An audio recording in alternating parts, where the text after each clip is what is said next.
Sur le radar, épisode 9. Bonjour à tous et à toutes, merci d'être à l'écoute pour un nouvel épisode de Sur le radar. Aujourd'hui, Maxime et Karine, encore une fois, de retour pour cet épisode. Donc, Karine, ça va bien? Oui, ça va super bien, toi? Oui, numéro 1, est-ce que t'as passé une belle semaine? Oui, honnêtement, tranquille, comme d'habitude. Je te dirais qu'avec la pandémie, on fait plus grand-chose de nos vies, hein. Non, tu t'es pas trop saoulé à Saint-Jean-Baptiste? Non, j'ai rien fait. J'étais couché avec des bouchons dans mes oreilles à 9h le soir. Oh, une fille tranquille. Ouais, vraiment. Pis toi? Non, moi non plus, je pense que j'ai juste gamé, puis je suis remonté Platinum à Teamfight Tactics, puis c'est pas mal ça. Non, c'est correct, ça. J'avais pas joué mes games classés encore depuis la nouvelle patch, fait que il a fallu que je me reclasse, puis j'ai reclassé Gold. Après 5 matchs, j'étais retombé Platinum. Ah, c'est bon, ça. Donc cette semaine, côté cinéma, série télé, qu'est-ce que t'as écouté de ton bord? J'ai pas écouté grand-chose de trépidant, je vais être honnête avec toi. Ok. J'ai commencé Floor is Lava, la série Netflix. Je connais pas la série, c'est quoi le genre? C'est une série animée, quoi? Non, en fait, c'est comme un genre de télé-réalité. Un peu comme à la Wipeout, où c'est des genres de courses à obstacles. Ok. Mais en même temps, c'est comme mélangé avec un escape room. Donc, c'est des gens qui s'inscrivent, ils vont en équipe. Dans le fond, il faut que l'équipe réussisse à sortir de la pièce le plus rapidement possible. Sauf que le sol, c'est comme de la lave. Tu sais, comme le jeu quand on était enfant, là. Ouais, ouais, exact. Donc, c'est ça, c'est exactement ce principe-là, mais mis dans une espèce de parcours à obstacles. C'est sûr que c'est pas du grand art, on va s'entendre, mais c'est très divertissant. Puis moi, j'aime ça écouter ça quand je dîne, parce que justement, tu sais, je travaille de la maison en ce moment, je suis assez chanceuse, donc quand on dîne, on met ça s'écoute facilement, puis je peux retourner travailler, même si, mettons, je finis pas l'épisode ou quelque chose, c'est pas dramatique. Tu sais, je suis pas obligée d'être super investie. Ok, fait Mais que le recommanderais-tu juste pour... oui, si vous cherchez quelque chose de léger puis divertissant, honnêtement, c'est très drôle. Oh, parfait. Moi, j'ai terminé Brockmire. J'ai adoré la série. La saison 1, j'étais un petit peu moins certain. La 2, je l'ai adoré. La 3, je pense que c'est ma préférée. Puis la 4 aussi. Là. La saison 4, c'est quelque chose. Elle se passe comme dans 2030, là, un peu dans le futur. Là. Puis non, ils ont aussi calé pas mal d'affaires qui se passent cette année en 2020 sans le savoir. Là. Fait qu'il y a comme un petit aspect prémonitoire dans l'émission que j'ai trouvé assez comique. Là. Mais non, c'est une bonne critique de la société les 2 dernières saisons, je te dirais. Puis la direction où on s'en va, là. J'espère qu'on s'en va pas là, ça fait peur un peu. Ouais, hein. Puis aussi, j'ai commencé la série Love Life sur Prime Video avec Anna Kendrick. J'écoute ça avec ma femme. Puis non, c'est léger, là. C'est le fun, là. Ça révolutionne pas le genre, mais c'est agréable, là. Ça me fait penser un petit peu à Modern Love que j'avais déjà conseillé, là. Donc, si Ah, vous... c'est intéressant. Ouais, si les gens filent pour écouter quelque chose d'un petit peu plus light, là, cette série-là, ça se porte bien. 10 épisodes la saison 1, puis ce que j'ai vu, il va y avoir une saison 2 aussi. Ah, parfait. Sans plus tarder, on va y aller avec les critiques de nos 2 recommandations de cette semaine, qui étaient faites par moi. Donc, on avait The Favorite comme film plus récent, qui a été réalisé en 2018, et Foxcatcher, qui était sorti en 2014. Karine, je suis très intrigué d'aller à la discussion de Foxcatcher, mais on va quand même, comme à notre habitude, commencer par le film plus récent, The Favorite. Donc, pour le premier film cette semaine, The Favorite, réalisé en 2018 par Yorgos Lanthimos, qui met en vedette Olivia Colman, Emma Stone et Rachel Weisz. Le film se déroule en 1711, puis on suit la reine d'Angleterre, reine Anne, qui est jouée par Olivia Colman dans le film. Elle devient malade, elle va demander de l'aide à Sarah, qui est jouée par Rachel Weisz, pour l'aider avec les décisions importantes du pays. Va apparaître dans l'histoire le personnage de Emma Stone, Abigail, qui est la cousine de Sarah. Puis tout le long du film, il y a comme une espèce de petite guerre qui s'installe entre les deux pour savoir qui va avoir le plus de pouvoir aux côtés de la reine. Puis j'en dirai pas plus que ça. Ouais, non, je veux pas qu'on rentre dans les spoilers parce que l'histoire apprend vraiment des tournures qui est intéressante. Oui, exactement. Donc, comme à l'habitude, le film le plus récent, on va éviter les spoilers pour pas rien vous gâcher. Mais je vais y aller avec mon impression initiale du film. J'ai beaucoup, beaucoup aimé le film. Toi, Karine? Ouais, moi aussi, j'ai vraiment aimé ça. Ok. Qu'est-ce que t'as le plus aimé du film? Mais premièrement, tu sais, je vais parler de ce qui est plus superficiel, en fait. Tu sais, les costumes, les décors, c'était absolument phénoménal, là. C'était vraiment fabuleux. Ouais, moi aussi.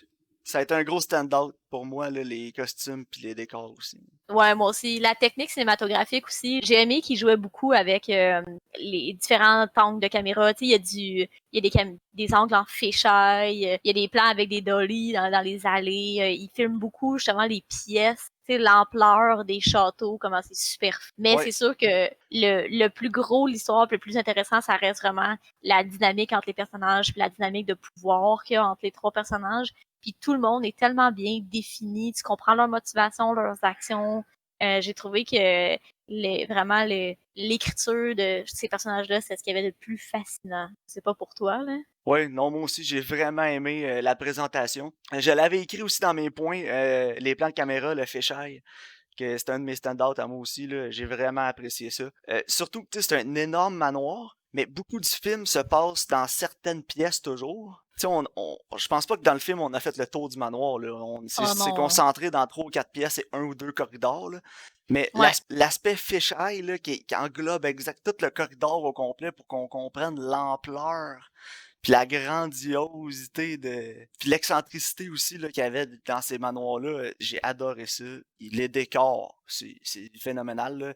Il y a vraiment beaucoup de budget. La valeur de production devait être énorme, ou en tout cas, ils ont vraiment maximisé leur budget pour ça, là. Ah Euh, ouais, non, c'est incroyable, hein. les scènes à l'extérieur aussi, quand ils vont faire du tir aux pigeons. En fait, pas pigeons d'argile, parce que c'est des vrais pigeons qui tirent. Ouais. Euh, Là, ça aussi, j'ai vraiment apprécié les plans à l'extérieur. Puis même si on est dehors, puis c'est grand, ça a l'air vaste, c'est un domaine, il y a quand même un petit sentiment de claustrophobie. Puis c'est ça que j'ai aimé le plus dans le film, je pense, de la réalisation, là, c'est que malgré la grandeur du manoir, la grandeur de l'extérieur, t'as toujours un petit sentiment de claustrophobie que le film est toujours relié autour des 3 personnages principaux. Puis ça, j'ai vraiment apprécié ça, là. Il y avait un petit côté un peu claustrophobique aussi avec l'espèce de corridor secret pour se rendre à la chambre de la reine, là. Puis ça ajoutait beaucoup de tension dans le film. Non, c'est ça. C'est comme un film en huis clos dans un espace qui est extrêmement vaste. Mais je trouvais que ça représentait aussi un peu la pression que tous ces personnages-là ressentaient. Parce que tu sais, veux pas, il y a des secrets, puis il y a beaucoup d'importance dans ce qu'ils font. Donc, c'est toute la pression aussi qui ressentent sur eux, qui pèse sur eux, là. Ouais, non, c'est vrai. Puis je vais te demander ce que t'as trouvé le film drôle aussi, parce que surtout au début du film, là, l'humour, moi j'ai ri fort à quelques endroits, là. Ouais, moi aussi, j'ai trouvé ça drôle. Mais c'est Yargos Lanthimos, il est comme ça, hein. Autant quelque chose est comme, tu sais, dur émotionnellement ou troublant, en même temps, c'est comme drôle. Tu sais, il y a vraiment une manière d'amener ses points de vue et ses opinions. J'ai trouvé aussi que c'était un peu comme une espèce de satire du Moyen Âge. Tu sais, j'avais l'impression qu'il se moquait beaucoup de la bourgeoisie, là. Ouais, ben justement, j'écoutais le film avec ma femme, puis j'ai dit aussi à un certain point dans le film, j'ai dit, trouves-tu que c'est tellement exagéré, là, mais il niaisait beaucoup la monarchie, mais surtout le traitement des hommes qui était fait pendant la monarchie. Puis honnêtement, là, c'était un film, j'ai trouvé qu'il y avait un gros aspect féministe dans le film. Je sais pas pour toi, là, il y Ouais. avait un gros message Oh oui. féministe, là, parce que les femmes sont toutes en pouvoir, les femmes dominent tous les hommes dans ce film-là. Puis tous les hommes sont présentés comme des sous-fifres. Ils sont ultra maquillés, beaucoup plus que les femmes, avec les perruques, le gros maquillage blanc, le fort à joues, le fort à paupières. Puis les femmes le dit aux hommes aussi dans le film. Là, le personnage d'Emma Stone, une fois, elle le dit. Elle enlève le maquillage d'en face de l'homme. Puis tout, quand aussi deux personnages masculins se parlent, puis il y en a un qui dit A man must be pretty. Un homme doit être joli. C'est vraiment pas la même définition de la masculinité qu'on a aujourd'hui. Non, c'est ça, les mœurs, c'était vraiment différentes, là. Mais j'ai adoré tout l'aspect de ce film-là, là.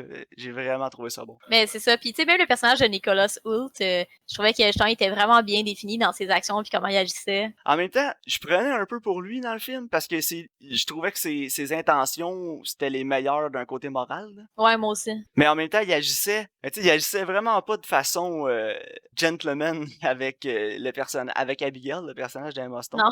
Il voulait vraiment arriver à ses fins, mais en même temps, ses fins sont plus nobles que pas mal tous les autres personnages dans le film, là. Non, c'est ça, exactement. Mais en fait, ce qui est intéressant dans ce film-là, justement, c'est que tout le monde agit selon leur propre centre d'intérêt. Tu sais, il y a personne qui est comme, ah, on va prendre une action pour le greater good, là. Tu sais, d'un sens, tout le monde veut l'avoir. Ils ont un but, puis je veux pas donner de spoiler ni rien, mais tu sais, ils ont un but, puis ils veulent y arriver, puis ils sont comme prêts à tout pour y arriver, tu sais. Puis un des plus gros aspects du film, encore là, on se répète de semaine en semaine, mais les performances. Les performances Ah, qu'elle a, c'est c'est incroyable. extraordinaire. Moi, Ouais. je suis un gros fan de Olivia Colman, en partant, là. Je Ouais, l'avais moi vu aussi. dans Broadchurch, puis je l'ai adoré là-dedans. Je l'ai vu dans plusieurs séries britanniques, là.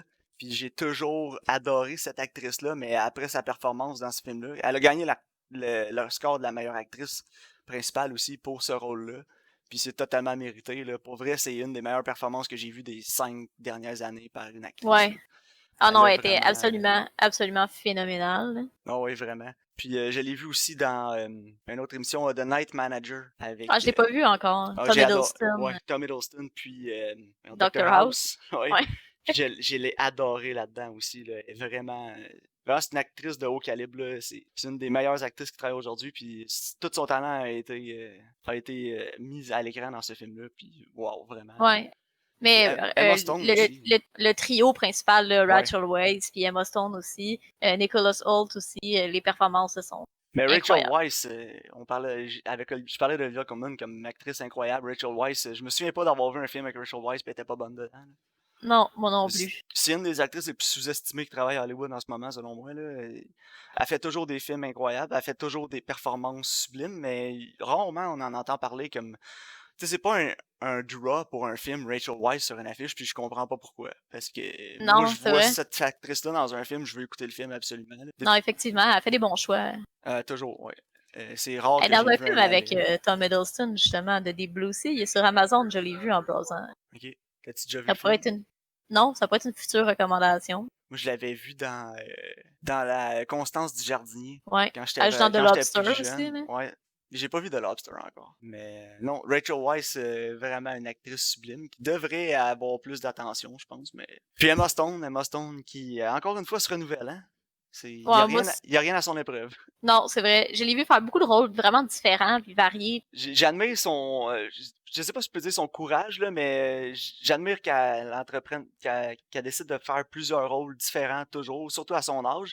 Parce qu'on voit beaucoup d'actrices de cet âge-là, ou d'acteurs aussi, ça va dans les deux sens, qui commencent à être populaires dans un certain rôle, puis ils vont garder leur zone de confort, puis rarement ils vont sortir. Mais Emma Stone, on voit qu'elle aime ça, elle s'essaye dans tous les genres, puis jusqu'à maintenant, Ben, chapeau, ça y là. réussit.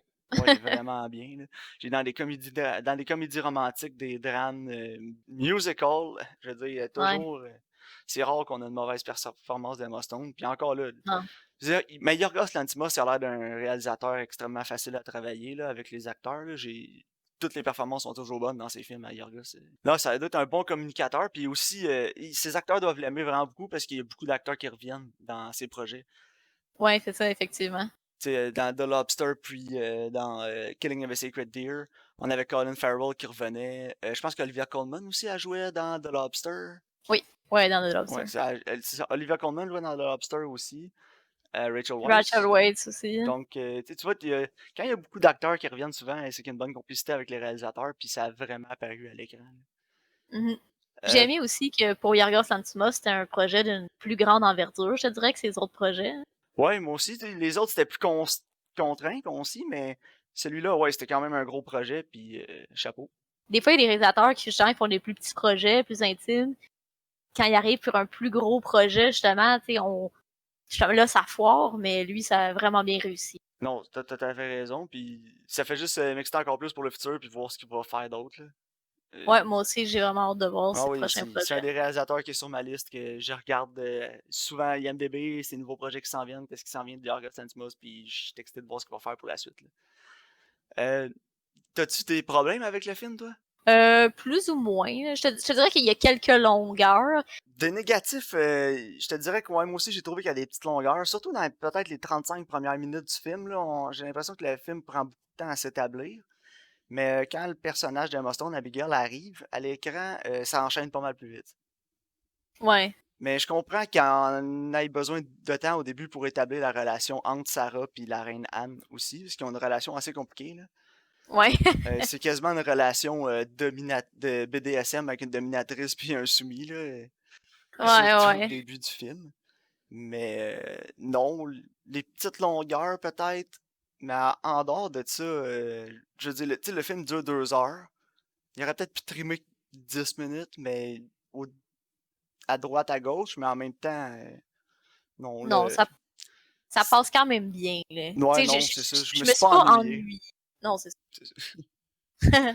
Donc, on s'est pas ennuyé. Puis, non, il y a vraiment des bouts très drôles aussi. L'humour est plus présent au début du film. Plus ça avance, moins il y en a, je te dirais. Ouais. Mais il y a une scène de danse qui est assez hilarante. Puis, non, honnêtement, j'ai vraiment pas beaucoup de problèmes avec le film, là. Non, Puis, moi non plus. J'ai trouvé que c'était vraiment original puis c'était rafraîchissant. ouais, moi aussi. Puis ça faisait vraiment longtemps que j'avais pas vu justement un film plus d'époque comme ça, qui était réalisé de cette façon-là. Ça m'a fait penser par moments des scènes à Barry Lyndon, là, Ouais, avec... de Kubrick. ouais, parce qu'il y a des scènes vraiment que ça a l'air des tableaux de la Renaissance ou du médiéval. Là, donc, il y a vraiment des scènes, là, des plans, surtout quand il y a le personnage de Nicholas Hoult qui est sur le divan avec son opposant, là, qui... Mhm. Les deux sont un à chaque opposé du divan, mais on aurait vraiment dit un tableau, là, puis les Ouais, aspects comiques aussi, tu sais, avec le le gars avec canard son dans les mains. canard. Le canard, as-tu vraiment besoin d'être là? Puis les 17 lapins. Hey, c'est le canard le plus rapide de l'Angleterre. Après ça, la course de lobster, mais je veux dire, Euh, c'est l'humour étrange et un peu ludique de Yorgos Lanthimos qu'on aime ou on n'aime ouais. pas. Moi, j'adore, là, je veux dire, Moi aussi, j'aime ça.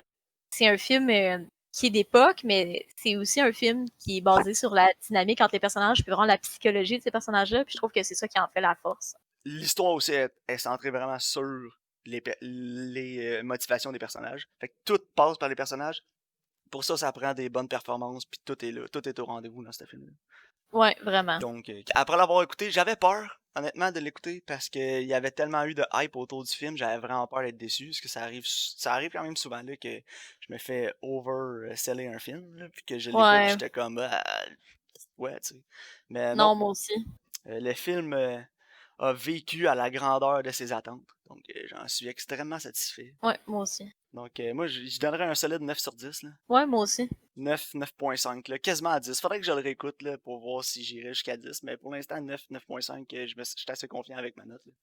Ouais, moi aussi, 9. Donc, on va enchaîner avec la discussion sur Foxcatcher maintenant, Ouais. que j'ai extrêmement, extrêmement hâte de faire avec toi. Et j'ai plus hâte de discuter de Foxcatcher avec toi que je pense que de voir tes recommandations qui m'intriguent tout autant. Ah. Donc, Foxcatcher, réalisé par Bennett Miller, qui met en vedette Steve Carell, Channing Tatum et Mark Ruffalo, qui est l'histoire vécue de deux frères, qui sont Channing Tatum et Mark Ruffalo dans le film, qui sont deux lutteurs olympiques, puis ils vont, Channing Tatum, son personnage, décide d'aller s'installer sur le ranch Foxcatcher, qui appartient à Steve Carell, donc John E. Dupont dans le film, qui est un des qui fait partie d'une des familles les plus riches aux États-Unis. Le personnage de Steve Carell est un mégalomaniaque, égocentrique, fini, qui veut absolument gagner une médaille d'or aux Olympiques par la lutte, il est obsédé par ça, décide de financer ça, puis non, à partir de là, tout part en vrac, tout part tout croche dans le film, puis c'est ça. On va embarquer plus dans les spoilers, c'est certain. Il y a beaucoup de choses à parler, je pense, dans ce film-là. Je vais y aller avec moi en premier, Karine, parce que je vais me garder un petit peu de suspense pour ce que t'en as pensé. Ouais, attends, avant, je vais amener un point qui est quand même intéressant. Mais Oui. oui, ce que je veux dire, c'est que c'est deux films avec des dynamiques de pouvoir. Tu sais, c'est des trios de personnes avec une dynamique de pouvoir, sauf que la dynamique de pouvoir est différente dans les deux films. Oui, j'ai remarqué ça quand j'ai commencé à écouter le Foxcatcher, j'ai fait oh mon dieu. J'ai vraiment pas pensé en plus en suggérant les deux films. Là. Puis Non, j'étais c'est bien ça. au fait de l'histoire de The Favorite, même si je l'avais jamais vu. Puis Foxcatcher, je l'avais déjà vu avant, puis je l'avais beaucoup apprécié. Tu sais, c'est ça, il y en a un, c'est des gens qui essayent, ils abusent d'une personne qui est en position de pouvoir, puis l'autre, c'est quelqu'un en position de pouvoir qui abuse des autres, tu sais. Oui, exact. Fait que ça, j'ai trouvé que c'était vraiment intéressant. Mais vas-y avec tes impressions, qu'est-ce que t'as aimé. Ouais, donc, comme j'avais dit, je pense au dernier épisode, Foxcatcher, je l'avais déjà vu lors de sa sortie. J'avais grandement apprécié le film, mais j'avais peur qu'en le réécoutant, je l'aime moins. Un peu comme The Place Beyond the Pines, j'avais peur que mon souvenir du film soit meilleur que le film en réalité. Puis après l'avoir écouté une deuxième fois aujourd'hui, je peux te dire que c'est le contraire. J'ai encore plus aimé le film. Même que j'écrivais mes points là, que j'aime pas, puis j'ai eu vraiment la misère à trouver des points que j'aimais pas au film. Donc, Ah ouais, nice. pour moi, j'ai vraiment le. C'est pas un chef-d'œuvre, là, mais pour moi, c'est proche. Puis je sais que ça va peut-être choquer plusieurs personnes, là, parce que j'ai vu beaucoup de critiques, j'en ai lu aussi beaucoup du film. Puis c'est pas tout le monde qui est d'accord avec cette opinion-là. J'ai vu des gens qui partageaient la même opinion que moi. J'en ai vu beaucoup aussi qui disaient que c'était un bon film, mais pas que c'était qui se démarquait. Mais j'ai vraiment trouvé que c'est venu me chercher là, du début à la fin. Là, c'est venu chercher quelque chose en dedans de moi, ce film-là. Puis pour vrai, vraiment, vraiment, vraiment content d'avoir écouté. Fait que j'ai hâte de voir ce que toi t'en as pensé. Là. Ok, parfait. Ben, je pense que, comme The Favorite, c'est un film qui se démarque vraiment beaucoup au niveau de la caractérisation de ses personnages. Que, tu sais, de comment les personnages sont définis, leurs actions, leurs motivations. Et justement, la dynamique entre les personnages, je trouve que c'est vraiment intéressant. Par contre, je trouve qu'au niveau de la réalisation, euh, je trouve qu'il y a des scènes qui sont super bien réalisées, mais je trouve il y a d'autres scènes qui sont ultra ennuyantes. Ok. C'est un peu comme Place Beyond the Pine. Quand on est dans une discussion où on est plus assis, plus du monde qui parle, je trouve que ça manque de dynamisme, puis la palette de couleurs est très, très sobre. Euh, je trouve aussi, par contre, je trouve que quand on est dans des scènes de lutte, on est quasiment tourné avec un aspect qui est quasiment documentaire. Je trouve que là, c'est super bien réalisé puis c'est bien tourné. Quand on est plus justement avec un personnage, mettons avec Channing Tatum, quand il essaye de perdre du poids puis qu'il s'entraîne, on a des plans de sa face qui sont super approchés puis on est comme vraiment avec lui. Mais je trouve que quand on est dans une discussion où on est en grand angle, la caméra est stiff. Puis des fois, il y a des plans, je trouvais que c'était long. C'est comme Mark Ruffalo quand il va cogner chez son frère, on voit la pièce. Là, on voit il apparaît dans la fenêtre. Là, il check par la fenêtre. Là, il cogne à la porte. J'étais comme oh my god. Ouais. Ben, je sais pas, moi, honnêtement, la réalisation, je l'ai trouvée quasiment parfaite. Là. J'ai vraiment, vraiment pas beaucoup de problèmes avec le film, comme je disais tantôt. Bennett Miller, c'est un de mes réalisateurs favoris. Là. Il a fait Moneyball aussi, qui est un de mes films préférés. J'ai mieux aimé Moneyball. Puis il avait réalisé. Moi, je sais pas, honnêtement. Moneyball, je l'adore, mais c'est pas. C'est tellement pas le même genre de film. Non. Puis avant Moneyball, qu'est-ce qu'il avait réalisé d'autre? Ouais, Capote, c'est ça. Ouais, son Ouais. premier film à Bennett Miller, ça a été Capote, qui est un film extraordinaire avec une des meilleures performances des 40 dernières années de Philip Seymour Hoffman dans le rôle principal. Je sais pas, l'as-tu déjà vu, Karine, Capote? Non. Oh, ça va être une Ça... incroyable recommandation. Ouais, hein? Puis je l'aime, Philip Seymour Hoffman. Ah, moi aussi, ça a brisé mon cœur quand il est décédé, là, honnêtement. Ouais, moi aussi. C'était un de mes acteurs favoris, mais on s'égare.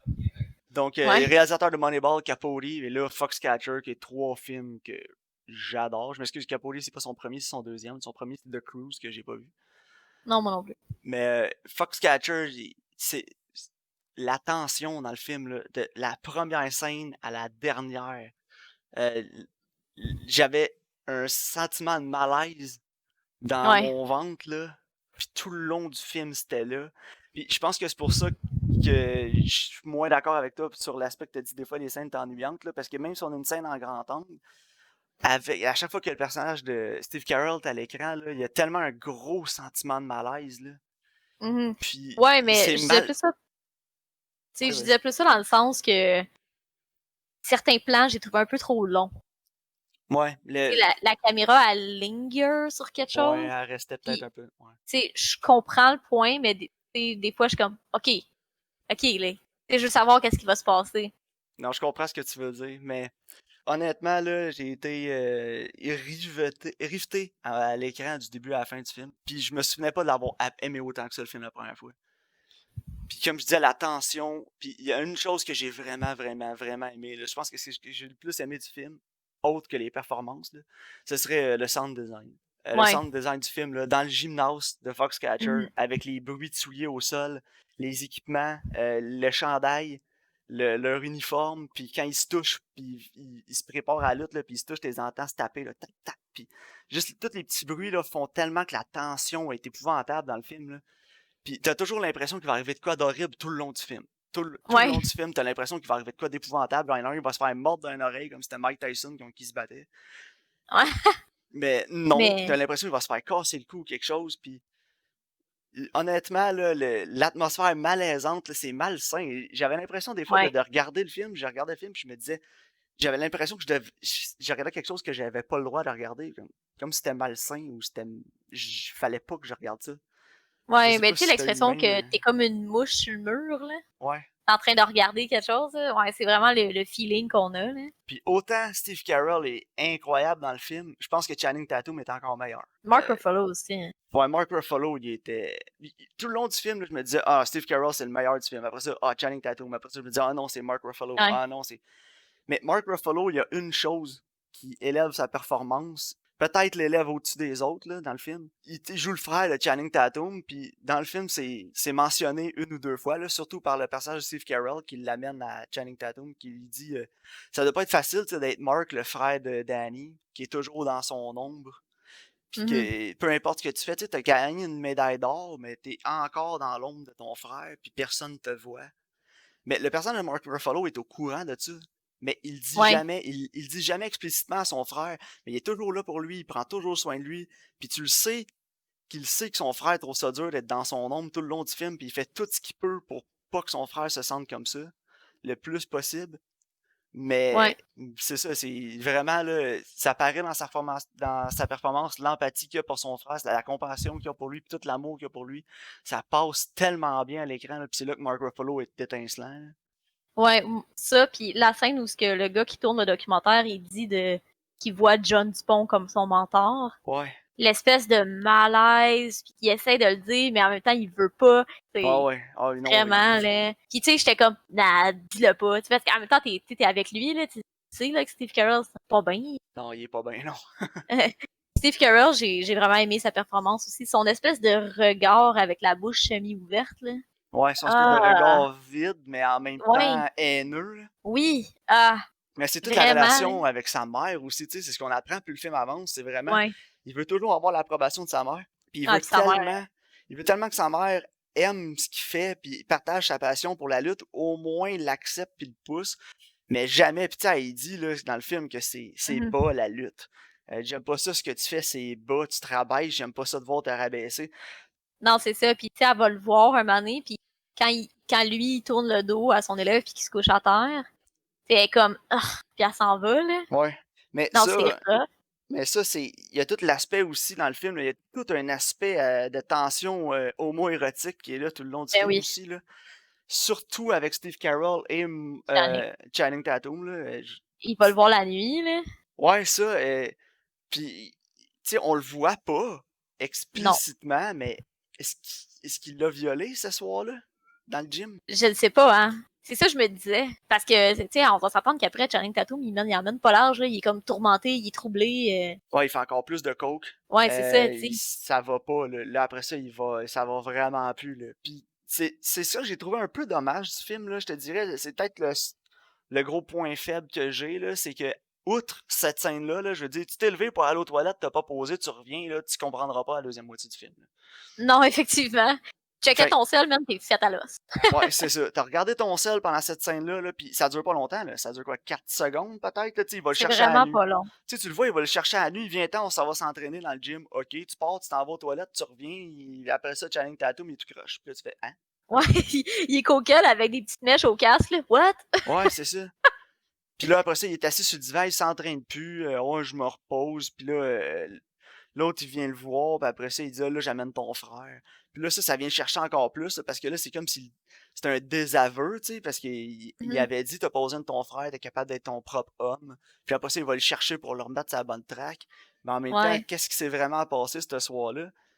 Puis on le sait ce pas, tu sais. ce qui a peut-être pas Puis, aidé non plus, c'est que un des producteurs du film, c'est le personnage de Channing Tatum, Mark. ah, je savais pas. Ouais, c'est un des producteurs du film. Fait que, tu sais, si lui il avait pas envie que ça sorte ou que ça se dise, ben ils ont gardé ça sur le lot, tu sais, puis fait qu'on l'a juste vu comme Channing Tatum au sol, un close-up sur sa face, ça, tu voyais que ça allait pas, là. Fait que je sais pas si l'autre, il était juste vraiment en train de se frotter, les deux étaient encore habillés ou qu'est-ce qui s'est passé là, mais il s'est vraiment passé quelque chose parce que c'est vraiment l'élément déclencheur du film, là. Ouais, est-ce que c'était PG-13 ou Ouais, Rated non, non, R? c'est ça. Non, Puis, c'est ça. Mais non, mais quand même, ça change pas le fait quand même même malgré ça, même s'il s'était rien passé, il est quand même beaucoup abusé psychologiquement oh du ouais, mais personnage de Channing Tatum, là. c'est ça. Mais il a. Puis le personnage de Channing Tatum aussi, tu sais, c'est pour ça que sa performance est phénoménale, c'est que tu comprends tout ce qu'il vit, puis il est pas capable de le dire jamais. Non, il est Puis très renfermé, là. ouais, renfermé, réservé. Puis, tu sais, au début du film, tu te dis même, tu sais, coudon, y a-tu genre un problème mental? Y a-tu Mais moi, une- je me disais, mon Dieu, il est pas vite. Il est pas vite, hein, tu sais. Ouais, mais en même temps, tu sais, le film avance, puis tu te rends compte que non, il est aussi intelligent que Non, tout le monde, il n'y a pas de problème. C'est juste que c'est un il gars vraiment, s'exprime il pas, tu s'exprime sais. pas, tu sais, il s'exprime vraiment avec la lutte. Puis il y a beaucoup de rage aussi en dedans de lui, puis c'est montré au début du film, là, quand il s'entraîne avec son frère, puis il donne un gros coup de tête, puis il se met à saigner du nez, tu sais. Ouais. Puis tu vois qu'il y a cette rage-là en dedans de lui, puis il veut que ça sorte, puis après ça, il Ouais. s'en va au ranch, puis là, il pense que sa vie va aller mieux parce que c'est là qu'il sort un peu de sa coquille après avoir rencontré John Dupont. T'sais, il va Ouais. voir son frère, puis là, il parle plus, puis là, il dit, je veux que tu viennes avec moi, c'est ce qu'on a toujours rêvé, c'est ce qu'on veut, ça va nous faire du bien, on va décoller. Puis là, tu te dis, ah, ok, là, finalement, tu sais, il est capable d'exprimer ses opinions, d'exprimer Ouais. ses rêves, puis ce qu'il veut, puis son frère, il dit, non, tu sais, moi, je peux pas te suivre, là, j'ai ma J'ai une famille ici. famille. Non, c'est ça. Mais tu sais, je trouvais aussi justement, tu sais, comme on disait, il veut pas, il passe ses émotions dans la lutte, mais la lutte aussi, tu sais, c'est sa seule gratification dans la vie. Tu sais, il y a comme juste ça dans sa vie, Ouais, lui. Tu sais, fait que quand il performe dans la lutte, dans la vie, quand ça va bien, mais lui, ça va bien, puis il se sent bien, mais justement, s'il performe pas, s'il y a pas ça dans sa vie, ça va mal, tu sais. ouais. Fait que, tu sais, ça dicte vraiment toute sa vie, hein. Ouais, exact. C'est pas une partie intégrale de sa vie, c'est sa vie, tu sais. Ouais, c'est ça, exactement. Puis quand ça commence à mal aller, puis ses performances de lutte descendent, puis c'est après qu'il a été en conflit avec son frère, quand son frère arrive, il veut même pas y parler, tu sais, puis il se rend compte que hey, j'ai vraiment besoin de mon frère. Puis là, Mark Ruffalo va s'occuper de lui, puis c'est là qu'il l'aide à perdre le poids qu'il a gagné. Tu sais, il Ouais. perd 12 livres en 90 minutes, là. Il a pédalé sur le bicycle, là, on s'entend, là. Puis, Diète miracle. ah ouais, mais tu sais, il s'est fait vomir plusieurs fois, il pédale sur le vélo. Puis là, après ça, t'as Ouais. Dupont qui arrive, puis il va aller y parler, mais je sais pas euh, le personnage, si Channing Tatum, il en a parlé à son frère, tu sais, de ce qui est arrivé ce soir-là. Parce que quand il Ouais. arrive, Mark Ruffalo, il sort tout de suite de la pièce, puis il l'empêche, John Dupont, d'aller y Mhm. parler à son frère pour le protéger, tu sais. Puis après ça, il s'en va, puis là, on apprend que John Dupont, il était pas là pendant les finales, puis on apprend que sa mère est morte. Ouais. C'est-tu vraiment pour ça qu'il est parti ou c'est parce que son ego était froissé, je pense? C'est parce qu'il était fâché, là. C'est ce que je pense aussi, là. Puis tu sais, il va se revenger, il libère tous les chevaux de sa mère, là. Ouais. Puis c'est vraiment là à partir de ce moment-là, puis là, après ça, ils reviennent des Olympiques. Après, un plus tard dans le film, ça a mal été pour Channing Tatum, mais il s'est fait Ouais. sortir quoi, en première ronde. Puis juste avant ça, il avait dit, moi, je reviens plus ici, je m'en vais. Il était plus capable là, de l'emprise malsaine que John avait sur lui. Puis après ça, le film, il va peut-être un petit peu trop vite. Il y a quasiment un deuxième film, là, tu sais. Ouais, la fin, j'étais là. Eh, mon Dieu, je m'attendais tellement pas à ça. Parce que je savais pas, moi, la fin. Ok, tu connaissais pas l'histoire. Non, je connaissais pas l'histoire. J'étais vraiment tellement surprise à la fin. Tu sais, je me doutais qu'il allait se passer quelque chose, mais je pensais pas que ça allait être d'une telle ampleur, là. Non, Tu sais, je c'est pensais ça. pas qu'il allait aller le tirer chez eux, là. Non, mais tu sais, à la fin, tu le vois, il arrive un dimanche, puis il y a comme une espèce de sou de la guerre civile sur le dos, tu sais. Ouais. Puis Mark Ruffalo, il dit, ah, c'est dimanche, tu sais, c'est family time, excuse-moi, John, là, je vais rester avec ma famille. Il dit, ok, puis il s'en va. Puis c'est juste pour mettre le setup qu'il va y retourner un dimanche pour le tuer. Puis après ça, Ouais, il est c'est ça. chez eux, il écoute son vidéo, tu sais, puis il se demande où ce que ça a mal tourné, tu sais, son aventure, puis on dirait qu'il réalise pour la première fois que tout ce qu'il fait, c'est de la bullshit, puis tout ce qu'il a réalisé dans sa vie, tout ce qu'il dit qu'il a fait, tu sais, même publier ses livres d'ornithologie, puis tous ces trucs-là. Comme Andrew, t'es rien, là, tu connais rien, puis t'as juste tout ça parce que t'es riche, là. Tu Ouais. sais, J'ai le... son livre d'ornithologie, là, il a publié ça, mais parce qu'il a payé pour le faire publier, là, c'est sûr. Là. Non, c'est ça. Quand t'as assez d'argent pour le faire, tu peux le faire, là. Mais moi, j'avais l'impression aussi que, tu sais, il a réécouté son documentaire. Puis, tu sais, la scène finale du documentaire, c'est quand Channing Tatum, là, il dit qu'il est comme son père. Ouais. Puis, j'ai l'impression justement que il a été se venger contre son frère parce que c'est comme si Mark Ruffalo, il avait enlevé ça. Ouais, mais c'est ce que je pense aussi la première fois et la deuxième fois que j'ai vu le film. T'sais, il va tuer Mark Ruffalo parce qu'il l'associe au problème et à pourquoi Channing Tatum, Mark est parti. Ouais, c'est ça. Il est comme, tu m'as enlevé, on avait une belle relation, tu m'as enlevé ça. sais, mais c'est Ouais, pas t'as-tu ça, un là. problème avec moi? Tu sais, c'est ça qu'il dit avant de Oui. le tuer. Il dit, t'as-tu un problème avec moi? Puis comme non, j'ai pas de problème avec toi, pars, puis il le tire 3 fois. Non, c'est ça, exactement, tu sais. Oui, je pense que t'avais un problème, là. Ouais, ouais, non. Mais non, c'est ça, il est jaloux, tu sais, il est manipulateur, il est menteur. Possessif. Ouais. Quand il parle dans son documentaire, justement, là, tu sais, ça prend le coach, là, il mène les autres, tu sais, il se donne des fleurs. Ah ouais, mais il veut tellement être la personne qu'il veut être qu'il est prêt à payer tout le monde pour se donner cette image-là. Tu sais, c'est juste un gros mensonge, sa vie, là. Ouais, c'est de la propagande pour lui-même, là. Ouais, exactement, c'est que ça. Puis, tu sais, Puis, on s'entend que le personnage de Marco Polo, c'est tellement un meilleur coach. ben oui, Tu puis sais, une c'est meilleure tellement un meilleur personne. coach que lui. C'est une meilleure personne aussi. Mais oui, Honnêtement, c'est la seule personne normale du film, là. Tu sais, Channing ouais. Tatum, il y a des petits problèmes aussi, là. Oh, oui. Tu sais, c'est ça qui est bon aussi du film, c'est que la dualité entre les trois personnages. Tu sais, t'as vraiment John Dupont qui est le mégalomaniaque qui profite des autres qui ont des faiblesses, comme Channing Tatum qui est blessé, qui cherche une figure paternelle, qui cherche à avoir sa propre identité, puis à s'établir dans le monde, puis t'as son frère, tu sais, qui est la personne normale que tout le monde aime, qui a du charisme, qui a de l'entre-gens, puis que tout le monde semble apprécier, mais qui en même temps qui projette Ouais, son puis, ombre sur son frère, tu sais. Fait il est vraiment entre ouais, les mais c'est deux. ça. Sur tous les aspects de sa vie, il réussit mieux. Tu sais, il a une famille, il a une job, il y a pas juste la lutte dans sa vie. Tu sais. Non. Puis, tu Il est sais, apprécié. quand aussi Channing Tatum va voir John Dupont la première fois, quand il revient, il va voir son frère pour lui dire, tu sais, viens avec nous, puis tout. Puis, tu sais, il va le voir à sa maison, il y a comme un petit barbecue, un petit dîner, tu sais, de famille, ouais. Puis, juste avant ça, on a vu Channing Tatum manger tout seul chez eux dans son appart sombre, puis genre, ça a l'air vraiment, ça a l'air vraiment triste sa vie tout seul, là, tu sais. Puis, Ouais, c'est ça, exactement. fait que on voit la dualité entre les deux, puis c'est pour ça, tu sais, qu'il a été attiré par John Dupont aussi, tu sais, il a vu un aspect de famille, tu sais, aller chercher là-bas avec lui. Ben oui, puis ben, il voyait aussi du succès, puis tu sais, il Non, c'est voyait ça. plein d'affaires, plein de choses qu'il n'y avait pas, puis justement, de l'amitié avec John Dupont, tu sais, quelqu'un qui croit en lui, puis tu sais, quelqu'un qui veut l'amener où ce que lui, il veut aller, tu va Ouais. l'aider à réaliser ses rêves, là. Puis finalement, c'était le contraire. C'est John Dupont qui se servait de Channing Tatum pour essayer de réaliser ses rêves à lui. Ouais, c'est ça, exactement. C'est comme un oiseau de proie, là. Ouais, exact.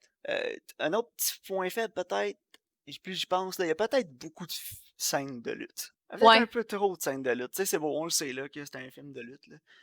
Mais tu sais, la lutte olympique, si tu trouvais pas ça déjà un peu bizarre avant, après avoir écouté ce film-là, tu trouves ça définitivement très bizarre.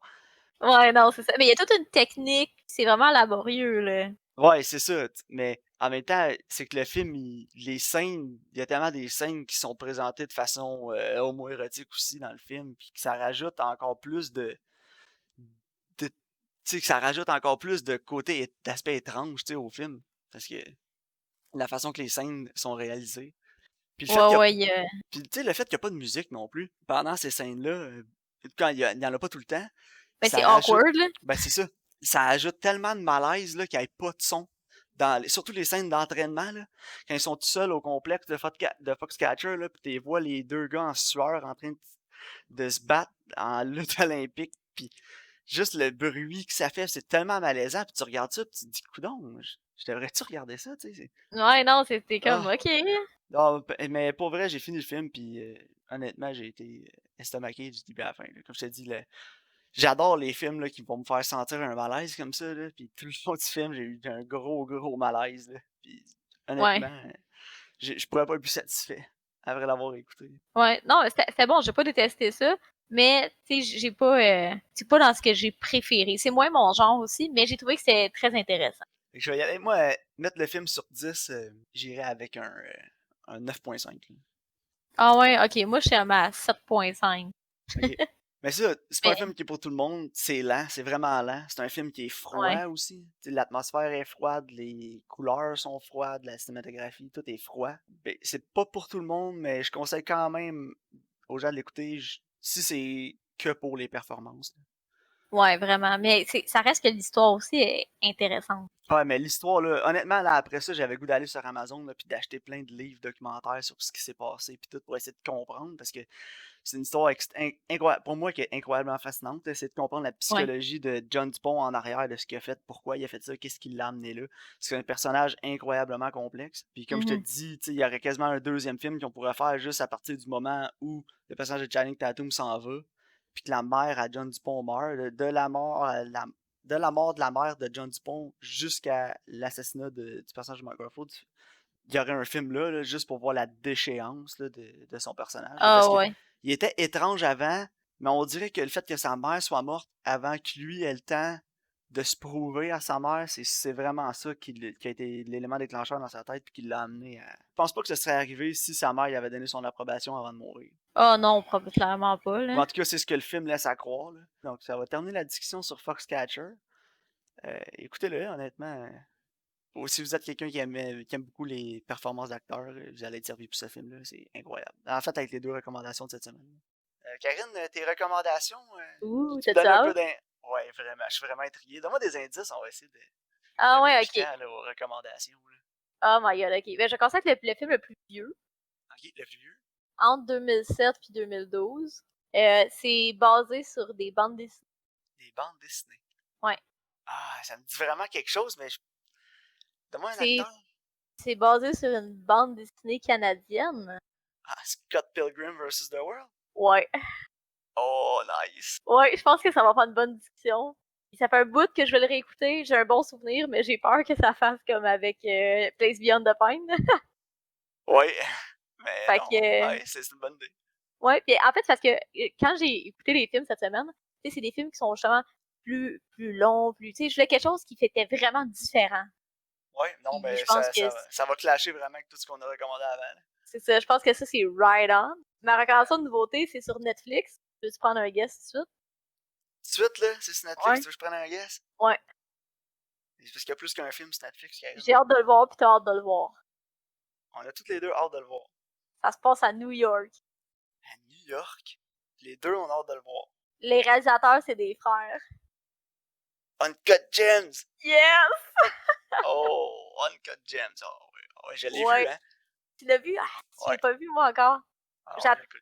J'attendais le podcast pour l'écouter. Ok, ben, go, go. Parfait. Uncut Uncut Gems, Gems. c'est tellement, là, magnifique comme film. Ah, Excellent. c'est. Ouais. Donc, pour le film le plus vieux, dans lequel on va entrer dans les spoilers, Scott Pilgrim vs. The World, il est disponible sur Amazon Prime. Et pour la nouveauté, Uncut Gem est sur Netflix. Mais j'ai bien hâte au prochain épisode, en tout cas. Ouais, moi aussi, Uncut Gems, je l'ai vu, là. Puis j'ai hâte d'en discuter. Ouais, j'ai hâte Incroyable. qu'on en Scott parle. J'ai hâte de le Pilgrim, ça voir. doit faire 3-4 ans que je l'ai pas vu. Mais je me Ah souviens oui? que j'avais aimé ça, c'était rafraîchissant, puis c'était le fun. Hey, moi, je l'ai vu, j'étais au cégep. Mais non, donc, Karine, à la semaine prochaine. Oui, à la semaine prochaine. Puis, Puis merci bon, aux auditeurs d'être parmi nous chaque semaine. ouais, merci à tous d'être de retour encore à l'écoute cette semaine. Et j'espère vous avoir la semaine prochaine. Moi aussi. Merci.